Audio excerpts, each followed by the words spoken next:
Vous êtes-vous déjà interrogé intérieurement, Seigneur, est-ce que j'ai déjà croisé celle ou celui que tu as préparé pour moi? Peut-être que vos chemins se sont frôlés sans que vous vous en rendiez compte. Permettez-moi de vous partager une vérité essentielle. Dieu ne fonctionne pas selon le modèle des films romantiques d'Hollywood. Il ne fait pas descendre votre conjoint prédestiné avec des indices spectaculaires, une bande-son idéale ou une intrigue digne d'un conte merveilleux. Absolument pas.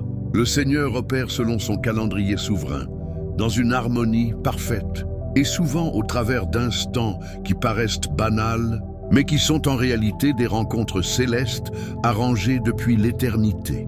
Avant d'aller plus loin, prenez une grande inspiration et faites silence intérieur. Faites silence et reconnaissez que je suis Dieu. Le Saint-Esprit est tout près en cet instant précis. Le fait que vous soyez ici n'est pas une coïncidence. Ce moment constitue un rendez-vous fixé par le ciel. Notre Père céleste n'agit jamais au hasard. Il est toujours délibéré et précis. Proverbes 19:21 le déclare. Beaucoup de projets naissent dans le cœur de l'homme. Mais c'est la volonté de l'Éternel qui triomphe. Si vous patientez, si vous vous interrogez sur le quand et le comment de la rencontre, avec l'élu de votre cœur, ces paroles s'adressent directement à vous. La personne que Dieu a choisie pour vous est peut-être déjà en chemin vers votre vie. Mais la question la plus décisive reste celle-ci, êtes-vous réellement prêts à l'accueillir? Gardez bien ceci en mémoire. Dans le royaume de Dieu, l'attente n'équivaut jamais à un retard. Elle représente un ajustement divin. Pendant que vous patientez, le Seigneur vous façonne et simultanément, il amène vers vous votre conjoint futur, souvent sans que vous perceviez le mouvement. Aujourd'hui, je vous révèle 3 façons scripturaires par lesquelles Dieu vous présente cette personne. Très fréquemment, sans que vous vous en doutiez, à la conclusion de ce message, vous repartirez avec une clarté renouvelée, une assurance intérieure et une confiance plus profonde pour vous reposer entièrement sur le calendrier parfait de Dieu. Votre futur conjoint n'est pas votre rédempteur. Il ou elle ne viendra pas combler les vides que seul le Christ peut remplir. Cette personne viendra plutôt enrichir et amplifier ce que le Seigneur a déjà solidement bâti en vous. Et quand cela provient vraiment de lui, vous n'aurez pas besoin de le poursuivre désespérément. Une paix profonde l'attestera. Cependant, soyons lucides. Rencontrer l'élu de Dieu ne garantit pas une union sans nuages. Peu importe les images idylliques que l'on voit défiler sur les réseaux, toute relation traverse des tempêtes. Dans ce monde déchu, les épreuves sont inévitables. Jésus l'a affirmé clairement dans Jean 16:33. « Dans le monde, vous aurez des tribulations. Mais prenez courage, j'ai vaincu le monde. » Une union établie par Dieu peut être assaillie, mais elle ne s'effondrera pas sous les assauts. Par contre, une relation bâtie en dehors de sa volonté peut être balayée par le moindre souffle adverse. Alors, faites aujourd'hui un pas concret d'obéissance. Dieu nous appelle à l'action, jamais à la passivité. Restez jusqu'au bout avec moi, car ce qui va suivre pourrait transformer radicalement votre parcours amoureux. Maintenant que vous vous apprêtez à recevoir cette lumière divine, je vous invite à affirmer votre disponibilité. Écrivez simplement « Amen » dans les commentaires ci-dessous comme un acte de foi, comme un pas audacieux vers l'avenir que Dieu a dessiné pour vous. Et ne partez pas. Nous terminerons cette vidéo par une prière puissante qui pourrait redessiner pour toujours l'histoire de votre vie sentimentale. 1. Dieu vous façonne avant de vous dévoiler votre conjoint prédestiné. Avant que la rencontre céleste ne survienne, il y a toujours une phase de modelage divin. La fracture, la taille, l'affinage, la purification. Pourquoi? Parce que Dieu ne vous confie pas simplement un compagnon ou une compagne. Il vous confie une relation porteuse de dessein, formatrice de destinée et contributrice à l'avancement du royaume. Ce genre d'amour ne s'offre pas à la légère. Aux yeux du Seigneur, une âme sœur ne se résume pas à combler un vide affectif ni à une simple histoire romantique. Il s'agit d'une alliance, il s'agit d'une gestion responsable. Il s'agit de 2 existences qui fusionnent pour accomplir une mission divine. Et d'avant que 2 trajectoires puissent s'unir harmonieusement, il doit d'abord aligner votre cœur sur le sien. Imaginez un jardinier expérimenté. Jamais il ne jette des semences au hasard sur un sol non préparé en espérant un miracle. Non, il travaille la terre, il casse la croûte durcie, arrache les mauvaises herbes, enlève les pierres, laboure et enrichit le sol. Pourquoi? Parce que seule une terre prête peut porter et nourrir une croissance authentique et durable. De la même manière, avant que Dieu ne plante la graine d'un amour véritable dans votre existence, il travaille la terre de votre âme. Il fracasse les zones endurcies de votre cœur, met à nu les blessures que vous avez dissimulées et traite les douleurs que vous avez enfouies. Il expose au grand jour les insécurités cachées, non pour vous humilier, mais pour vous restaurer. Car un amour véritable ne peut s'enraciner dans un cœur brisé qui n'a pas été remis entre ses mains.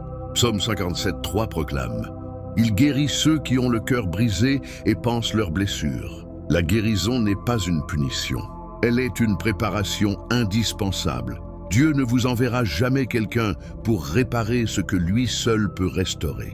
Beaucoup entrent en relation en espérant que l'autre comblera leur vide intérieur. Mais écoutez attentivement. Votre conjoint futur n'est pas votre sauveur. Seul Jésus peut vous rendre complet. La personne que Dieu envoie viendra compléter et embellir ce que le Seigneur a déjà solidement établi en vous. C'est la raison pour laquelle il vous fait souvent traverser une saison de restauration profonde. Il traite les blessures de l'enfance, les ruptures douloureuses, les trahisons, les déceptions accumulées et même ces combats intérieurs que vous n'avez jamais osé exprimer. Vous vous demandez peut-être, pourquoi maintenant, Seigneur ? Simplement parce qu'il sait que si vous receviez cette personne trop tôt, vos blessures non guéries empoisonneraient la relation. Soyons honnêtes, certains prient ardemment pour le labonne, mais au fond d'eux-mêmes, ils ne sont pas encore capables d'aimer de façon désintéressée. Ils se protègent encore derrière des murailles construites à partir de vieilles blessures. Ils attendent encore qu'une personne les délivre de ce que seule la reddition à Dieu peut guérir. Mais le Seigneur vous aime trop pour envoyer quelqu'un qui deviendrait victime de votre cœur non guéri. C'est également pour cela qu'il approfondit d'abord votre intimité avec lui avant de vous présenter l'autre. Regardez Genèse 2. Avant qu'Ève n'apparaisse, Adam possédait déjà une identité, un but et surtout une relation vivante avec Dieu. Il n'était pas seul et incomplet, il était entier. Ève n'a pas été créée pour compléter. Adam, elle a été donnée pour marcher à ses côtés dans la mission que Dieu lui avait déjà confiée. Beaucoup commettent l'erreur aujourd'hui de chercher une relation pour trouver un sens à leur vie au lieu de vivre à partir du sens que Dieu leur a déjà donné. Pourtant, une union saine réunit deux personnes entières qui avancent ensemble et non deux moitiés qui tentent désespérément de ne former qu'un. Quoi ressemble concrètement cette préparation? Parfois, elle prend la forme d'une longue attente. Et cette période d'attente est souvent la plus difficile. Vous voyez d'autres se marier. Vous assistez à des cérémonies. Vous faites défiler des photos de couples heureux. Et vous murmurez « Seigneur et moi, quand viendra mon tour ?» Mais l'attente n'est pas un ajournement. C'est un alignement céleste. Psaume 37, 7 nous exhorte « Garde le silence devant l'Éternel et attends-le avec patience. » L'attente fortifie la foi, elle enlève le désespoir, elle affine le discernement. Dieu ne vous refuse pas un bien, il vous protège d'un cadeau que vous ne pourriez pas encore porter correctement. Si vous forcez le temps de Dieu, vous risquez de vous précipiter dans quelque chose de prématuré. Et une relation arrivée trop tôt peut rapidement tourner à la souffrance. Beaucoup devancent Dieu et se retrouvent enlacés dans des situations qu'ils n'étaient pas destinés à vivre. Ils prennent l'attirance pour de l'amour profond, l'attention pour de l'affection véritable. Ils se contentent d'une alchimie physique en croyant qu'il s'agit de la volonté divine.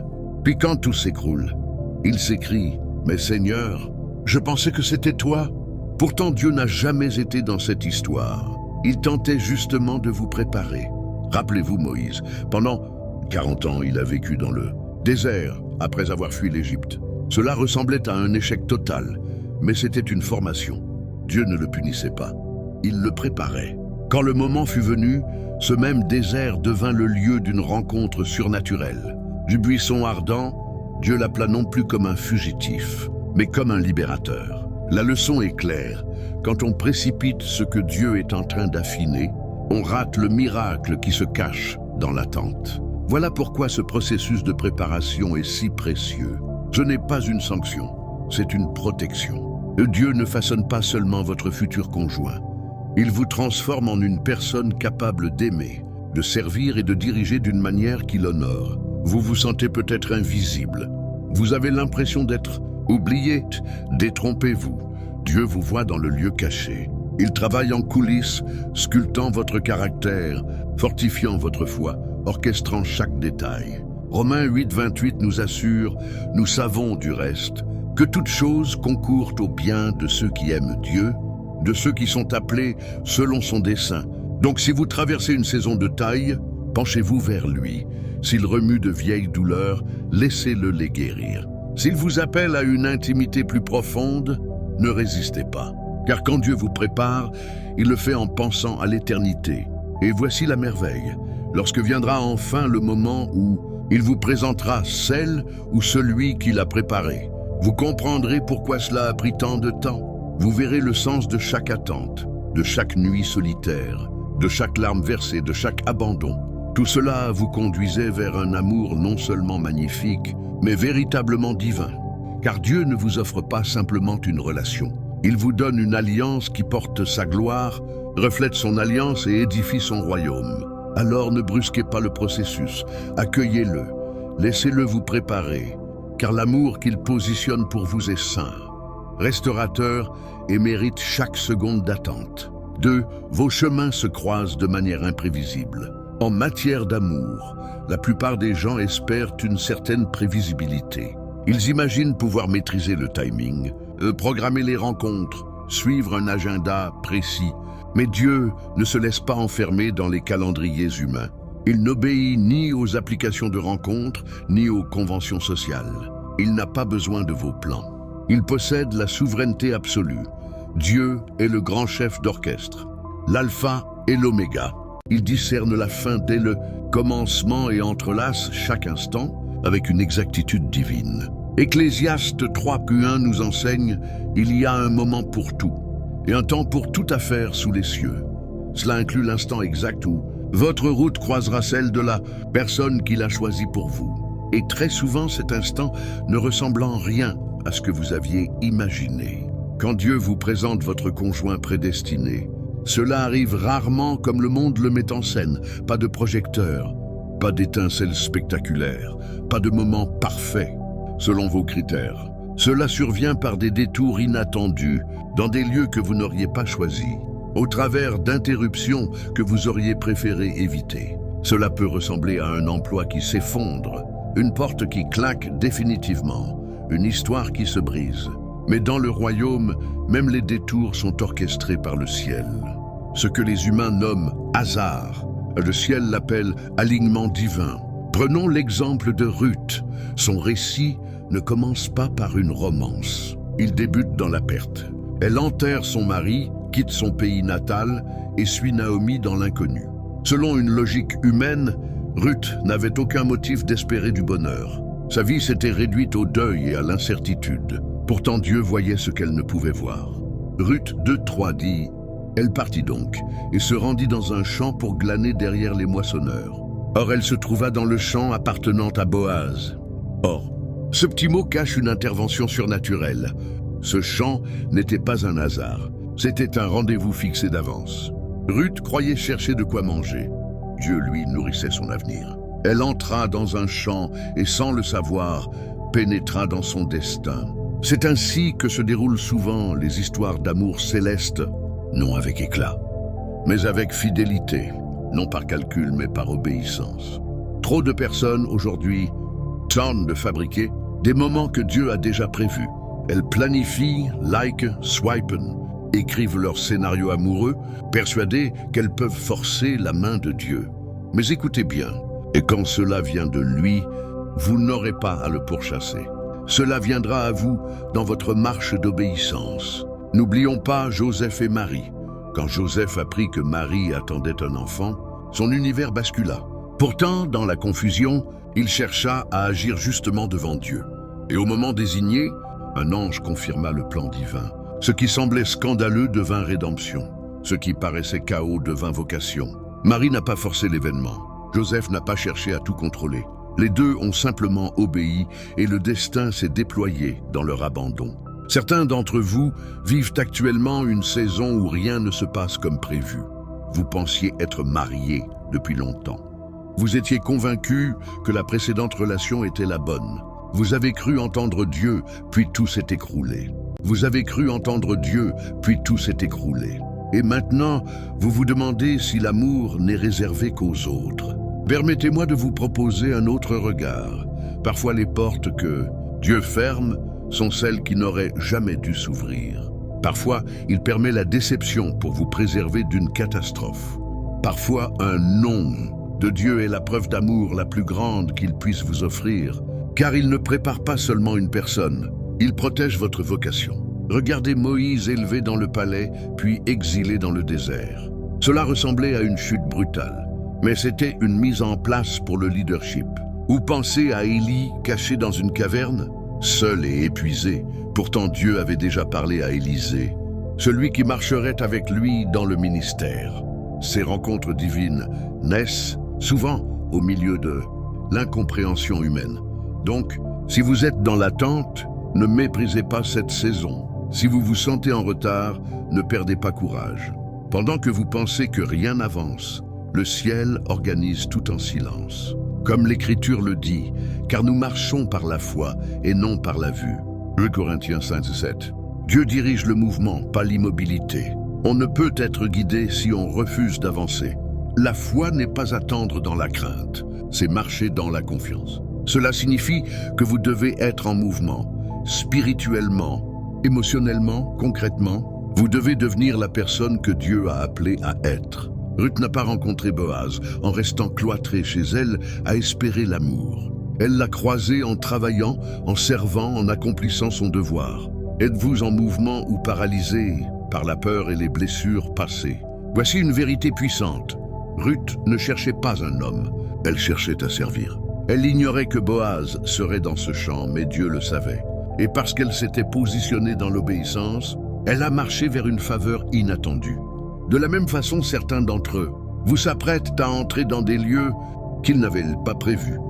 Nouvelle ville, nouveaux emplois, nouvelles missions. Ce qui paraît un changement aléatoire est en réalité un positionnement prophétique. Dieu vous place exactement là où votre destinée croisera votre connexion divine. Tout comme Esther fut positionnée dans le palais pour un temps comme celui-ci, votre emplacement actuel n'est pas fortuit, il est orchestré. Et quand cela arrivera, quand le moment viendra, vous regarderez en arrière et direz « Seul Dieu pouvait écrire une histoire pareille. » Vous n'aurez pas besoin de tout contrôler ni de courir après. Cela viendra dans la paix. Cela se déroulera dans la clarté et dans le timing impeccable de Dieu. Mais ne ratez pas l'essentiel. Restez fidèle dans l'entre-deux. Soyez la personne capable de discerner la synchronisation, sainte quand elle se présente. Certains la manquent car ils sont prisonniers de leurs préférences. D'autres la laissent passer à cause de blessures non guéries. D'autres encore attendent un miracle tout en refusant d'avancer par la foi. Les introductions de Dieu arrivent souvent enveloppées dans des moments ordinaires. Mais si votre cœur est aligné sur le sien, vous verrez l'extraordinaire dans le banal. Marchez donc dans l'obéissance. Servez avec confiance. Présentez-vous là où il vous a placé. Car au moment juste, au lieu juste, par le chemin le plus inattendu, Dieu opérera un alignement spirituel. Et quand cela arrivera, ce ne sera pas une simple rencontre, ce sera une révélation divine, une connexion conçue pour refléter sa gloire, servir son royaume et accomplir le dessein qu'il a inscrit sur votre vie avant même votre premier souffle. L'amour céleste ne suit pas votre scénario, il suit le sien. Faites confiance à l'auteur. 3. Votre conjoint prédestiné fortifie votre foi. Dans un monde qui court après les étincelles et les connexions superficielles, beaucoup oublient qu'une relation ordonnée par Dieu ne repose pas uniquement sur l'alchimie, mais sur l'alliance. Une union envoyée par Dieu n'est pas faite pour vous donner des papillons dans le ventre. Elle est conçue pour fortifier votre esprit. Votre conjoint ne se contente pas de tenir votre main. Il ou elle vous soutient dans la prière. Il ou elle ne vous fait pas seulement rire. Il ou elle vous aide à marcher dans la vérité.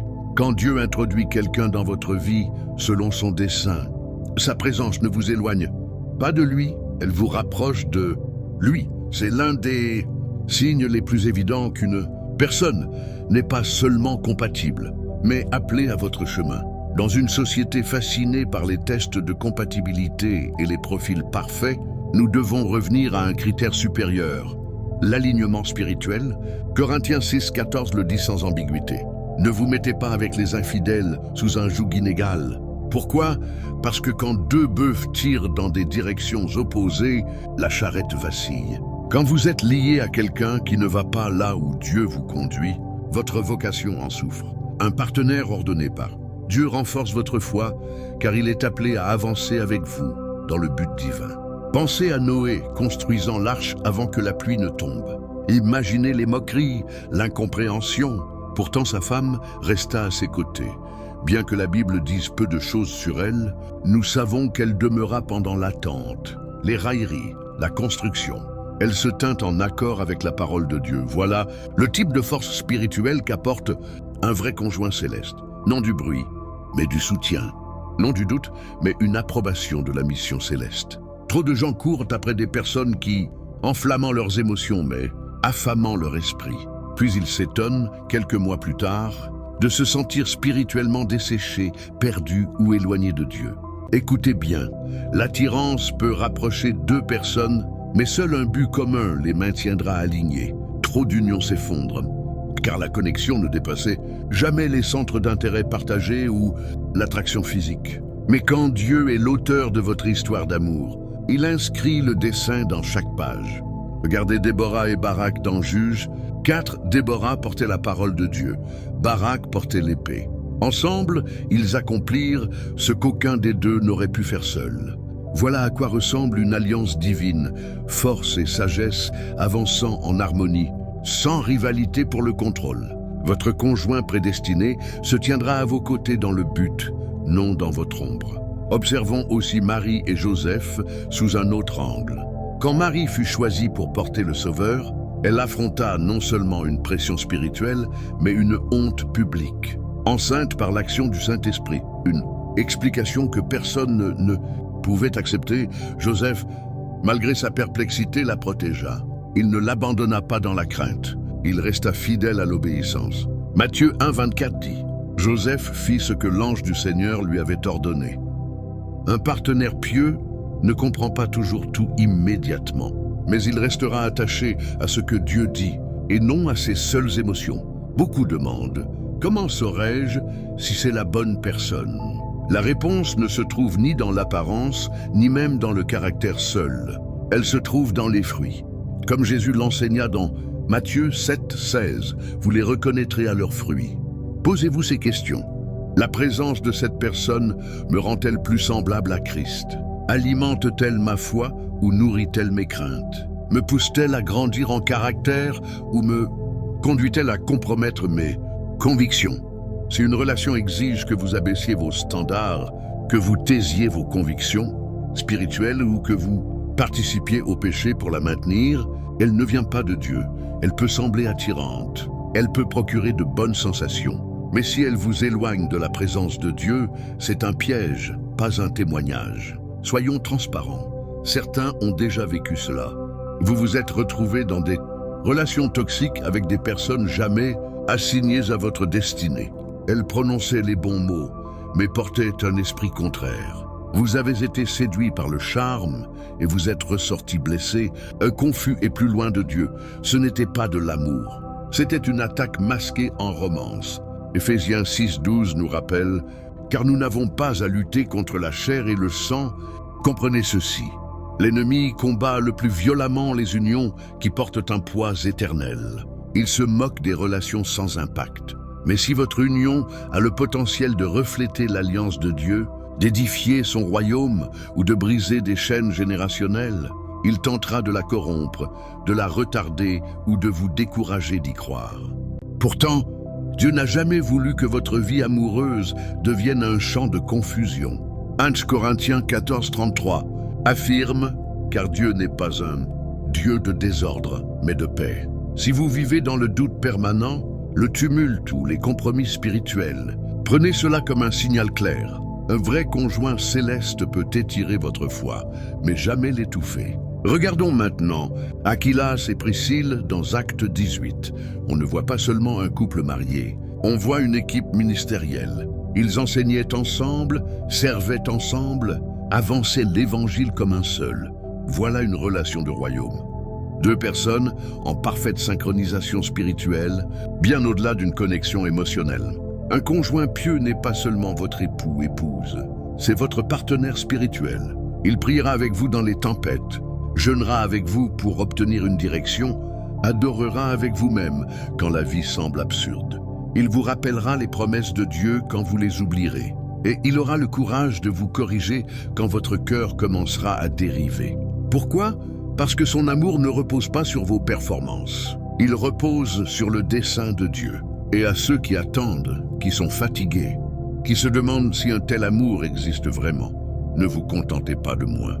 Le délai n'est pas un refus. Parfois Dieu prend du temps non seulement pour préparer la personne pour vous, mais pour vous préparer à une relation qui ne se contente pas d'être belle, mais qui fait du bien.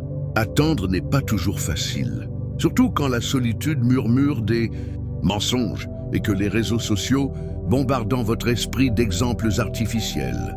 Mais rappelez-vous Ecclésiaste 3:11, il a fait toutes choses belles en son temps. Cela inclut l'amour, cela inclut la connexion. Cela inclut le type de compagnonnage qui ne se contente pas de procurer du plaisir, mais qui porte du fruit au moment voulu.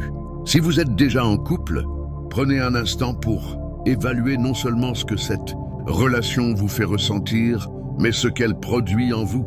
Si vous êtes célibataire, ne cherchez pas seulement quelqu'un qui coche vos cases, cherchez quelqu'un qui s'aligne sur votre appel. Car quand le ciel écrit votre parcours, chaque chapitre vous rapproche du dessein. La relation ne sera pas parfaite, mais elle sera ointe. Elle ne sera pas toujours facile, mais elle vous ramènera constamment à celui qui tient tout ensemble. Que la personne qui entre dans votre vie ne se contente pas de dire qu'elle aime Dieu, qu'elle vive comme telle. Et quand la bonne personne arrivera, vous ne tomberez pas simplement amoureux, vous vous élèverez dans le but. Tant d'entre nous sont tentés de précipiter ce que Dieu prépare encore. Nous désirons l'amour, la compagnie, la réalisation de ce besoin profond d'être vu et choisi. Mais si l'attente n'était pas une punition, si elle était une préparation, tout au long de ce message, nous avons découvert que les relations divines ne commencent pas par des feux d'artifice. Elles commencent par la foi. Dieu n'introduit pas votre conjoint dans le chaos, la confusion ou le compromis. Il agit par le timing, la transformation et la vérité. De Ruth glanant dans les champs à Esther, passant par la purification, en passant par Isaac et Rebecca, se rencontrant dans un contexte de prière, une vérité résonne. Quand cela vient de Dieu, cela fortifie votre foi au lieu de l'ébranler. Votre conjoint ne vous détournera pas de la voix de Dieu. Il vous aidera à l'entendre plus distinctement. Il ne vous éloignera pas de votre vocation. Il vous poussera plus profondément dedans. Alors, pendant que vous attendez, ne gaspillez pas cette saison. Utilisez-la. Laissez Dieu guérir ce qui fait encore mal. Laissez-le modeler votre caractère, approfondir votre dévotion et bâtir en vous la force nécessaire pour porter une alliance. Passée du temps en prière, non seulement pour demander quand, mais pour demander comment puis-je obéir davantage aujourd'hui. Servez là où vous êtes. Aimez ceux qui sont devant vous. Développez votre foi, pas seulement votre liste de critères. Car lorsque le temps de Dieu arrivera, ce ne sera pas une relation que vous devrez poursuivre. Ce sera une connexion que vous reconnaîtrez instantanément, fluide, alignée, ointe. Pas seulement une romance, mais une révélation. Une union qui ne répond pas seulement à vos prières, elle reflète la gloire de Dieu. Avant de terminer, je désire vous conduire dans un moment de prière. Ce ne sont pas de simples mots, c'est un espace sacré. Un instant pour remettre votre calendrier, vos désirs et votre cœur entre les mains de celui qui connaît votre commencement et votre fin. Où que vous soyez, faites une pause, respirez profondément et ouvrez votre cœur à Dieu. Prions. Père Céleste, nous nous présentons devant toi aujourd'hui, non seulement comme des personnes qui désirent l'amour, mais comme tes fils et tes filles qui se confient en ta volonté parfaite. Seigneur, tu n'es pas l'auteur de la confusion. Tu es le Dieu d'ordre, de paix et de dessein. Aujourd'hui, nous déposons devant toi toute pensée anxieuse, toute prière impatiente, toute déception que nous portons en silence. Nous abandonnons les plannings que nous avons tracés dans notre esprit et nous nous soumettons à ton calendrier divin. Pour ceux qui traversent une saison d'attente, renouvelle leur force. Rappelle-leur que l'attente n'est pas du temps perdu. C'est une préparation pour quelque chose d'éternel. Comme Ésaïe 64:4 le déclare, jamais on n'a entendu, jamais on n'a ouï dire, jamais l'œil n'a vu un autre Dieu agir ainsi pour celui qui se confie en lui. Accorde-leur la paix dans le processus, le courage dans le silence et la joie dans le voyage. Nous te demandons de préparer nos cœurs avant de révéler la personne. Guéris chaque blessure qui saigne encore sous la surface. Brise chaque chaîne de traumatisme, d'insécurité et de peur qui nous empêche de recevoir l'amour comme tu l'as prévu. Arrache tout ce qui en nous pourrait saboter une union destinée à te glorifier. Rends-nous entiers, non pour être choisis par quelqu'un d'autre, mais pour marcher pleinement dans l'identité que tu nous as déjà donnée. Seigneur, pour ceux qui se sentent invisibles, rappelle-leur que tu es El Roi, le Dieu qui voit. Tu as entendu Anne pleurer dans le temple pour ce que seul le ciel pouvait donner. Tu as vu Esther derrière les portes du palais. Tu as vu Joseph dans la prison. Tu n'as pas oublié les tiens. Et de la même manière, eux que tu as alignés divinement leur vie, tu organises en silence ce qu'aucune main humaine ne pourrait concevoir. Nous te prions pour un discernement céleste. Apprends-nous à distinguer l'engouement du dessein véritable. Donne-nous la sagesse de savoir quand c'est ta voix et non nos émotions qui guident. Aide-nous à reconnaître la bonne personne, non à son apparence extérieure, mais au fruit de son esprit. Que nous soyons également attelés, non seulement en amour, mais en justice. Et quand tu introduiras cette personne dans nos vies, que notre amour soit enraciné en toi, qui soit une alliance qui construit et ne détruit pas, qui glorifie et ne distrait pas, qu'il soit le reflet de Christ et de l'Église, une alliance, pas une simple connexion. Père, nous te faisons confiance. Nous choisissons ta volonté plutôt que nos désirs, ton timing plutôt que le nôtre, tes voies plutôt que nos suppositions. Et nous croyons que ce que tu as ordonné, personne ne peut l'annuler. Ce que tu organises, aucun retard ne peut le bloquer. Dans l'attente, fais de nous des adorateurs. Dans le silence, fais de nous des disciples. Dans le processus, fais de nous des vases utiles.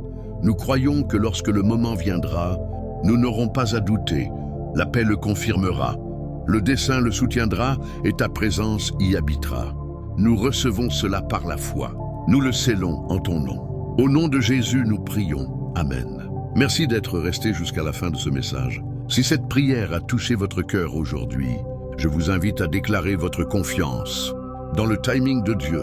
Écrivez dans les commentaires « Seigneur, je crois en ton timing. Amen ». Que cela soit votre proclamation, votre libération, votre abandon, votre semence de foi. Et si ce message vous a encouragé, n'oubliez pas de vous abonner à la chaîne pour que nous continuions à cheminer ensemble dans la parole. Vous n'êtes pas seul dans ce parcours. Dieu écrit quelque chose de magnifique dans votre vie et quand cela se dévoilera, cela dépassera largement l'attente. Que Dieu vous bénisse richement et à très bientôt dans la prochaine vidéo.